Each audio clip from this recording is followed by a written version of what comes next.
Ito na ay ang ikapitong gabi. Natandaan niyo ba ang mga kwento simula nung unang araw hanggang kagabi? Sana may natutunan kayo. Gusto niyo ba ulit makarinig ng kwento? Bago yon, kantahin muna natin ang ating theme song. Ready to go!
Panginoon, salamat po sa gabi nito.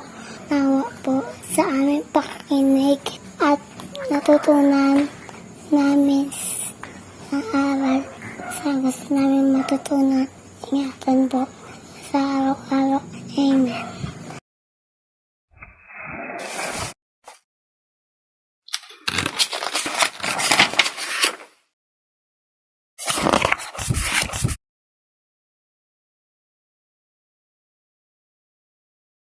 Nakakita na ba kayo ng toldang gawa sa balat ng hayop? Kilala si Aquila at Priscilla bilang manggagawa ng tolda. Walang makinang panahi, kaya tinatahi nila ang mga tulda sa pamamagitan ng kanilang mga kamay gamit ang malalaking karayom. Isang magandang hanap buhay ang paggawa ng tulda na nagdadala ng pera sa kanilang tahanan. Sila'y mapagmahal na Kristiyanong mag-asawa. Isa ring manggagawa ng tulda si Pablo nang matagpuan sina Aquila at Priscilla nang naglalakbay siya sa iba't ibang syudad. Tinanggap nila si Pablo sa kanilang tahanan at gumawang kasama nila sa syudad ng Corinth. Gumawa rin ng mga tulda sina Aquila at Priscilla kasama si Pablo. Samantalang, gumagawa silang magkakasama. Ibinahagi ni Pablo ang salita ng Diyos sa kanila. Marami silang nalaman mula kay Pablo na natili ng mahabang panahon si Pablo sa Korinto at nagpatuloy na ibahagi ang ebanghelyo sa panahong iyon. Gayon na lamang ang kagustuhan ni na Aquila at Priscilla na tulungan si Pablo sa pagtuturo ng salita ng Diyos, kaya nagpasya silang sumama sa mismong paglalakbay ni Pablo. Isa itong bagong karanasan sa kanila at masaya silang ibahagi kung gaano kabuti ang Diyos sa kanila. Isang mabuting kaibigan si Pablo sa amin. Nasasabi kaming makasama niya sa ganitong misyong paglalakbay, ang bulalas ni Priscilla ng may kagalakan. Sumang-ayon si Aquila kay Priscilla. Oo, pinagpapala kami ng Diyos sa pamamagitan ng ministeryo sa paggawa ng tulda at pakikipagkaibigan. Inihanda ni na Pablo, Aquila at Priscilla ang kanilang mga kagamitan upang tumungo sa misyong paglalakbay. Naglakbay sila sa pamamagitan ng bangka upang ibahagi ang ebanghelyo sa maraming mga tao hanggang sa makakaya nila. Tulad ito ng paglilibot sa maraming mga syudad upang ibahagi ang pag-ibig ng Diyos. Bumaba sila sa Epeso na isa sa pinakamalaking syudad sa panahong iyon. Maglalakbay sila sa iba't ibang lugar, ibinabalita sa mga tao ang tungkol kay Jesus. Nasasabik ang mga taong marinig ang tungkol sa salita ng Diyos at maraming mga tao ang naniniwala at naging Kristiyano. Isa itong tiyak na kahangahangang tanawing makita ang mga pulutong ng mga taong dumarating upang makinig ng tungkol sa Diyos. Nanatili sina Pablo, Aquila at Priscilla ng ilang panahon sa Epeso. Iniwan ni Pablo sina Aquila at Priscilla sa Epeso upang ipagpatuloy ang kanyang paglalakbay at ibahagi ang salita ng Diyos. Maraming tao ang nagbigay ng kanilang mga puso sa Diyos at naging Kristiyano. Dahil sa magiliw na pagtanggap ni na Aquila at Priscilla kay Pablo at sa marami pang mga tao, nalaman ng mga tao ang isang tunay na Diyos. Maraming paraang makakapagbahagi rin tayo ng magandang balita tungkol sa Diyos. Mabibigyan kayo ng Diyos ng isang talento o kaloob na tumulong sa iba. Makapaglilingkod kayo sa Diyos na mamamagitan sa musika, pangangaral, pagtuturo, pagtatahi ng mga damit o maraming ibang kaparaanan. Kaya nyo rin ba ito?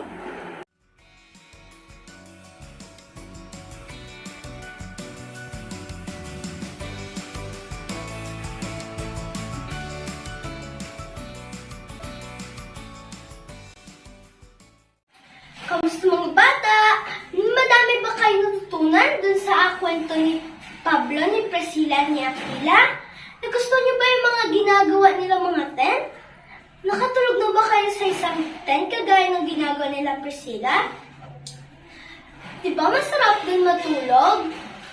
Bago tayo magtapos, meron ako 3 mga tanong. Narito na ang aking 3 tanong. Handa na ba kayo? Nandiyan na ba ang inyong lapis at papel?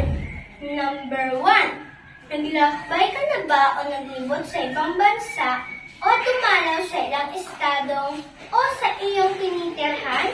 Nakatagpo ka ba sa ng mga bagong tao at nagtikman ng mga kasiyasiyang mga pagkain? Number 2. Kung hindi ka maaaring maglakbay sa maraming mga lugar, maaari mo pa rin bang sabihin sa ibang tao tungkol kay Jesus? Magbungkahi ng ilang kaparaanan. Number 3. May mga kaibigan ka bang nakakatulong sa iyong magbahagi ng pag-ibig ng Diyos? Anong malikhaing idea ang iyong magagawa magkasama? Tandaan mga bata, maaring paraan, makakapagbahagi rin tayo ng magandang balita tungkol sa Diyos. Magbibigyan kayo ng Diyos ng isang talento o kaloob ng tumulong sa iba. Makapaglingkod kayo sa Diyos sa pamamagitan ng musika, pang-aaral, pagtuturo, pagtatahi ng mga damit o maraming ibang kaparaanan. Paalam!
keep stopping in our hearts to make a living heaven. Forevermore we are God's children. Ready are we, ready to go every step of the way. Going so we are. His great love is true. Make disciples, make disciples, make disciples. In Jesus we are God's children. Ready are we, ready to go every step of the way. Going so we are. His great love is true. Make disciples. In Jesus we will go. Lost one, weak and frail, we're ready to go after His. We will go and make disciples. Jesus says so. Where He is gone.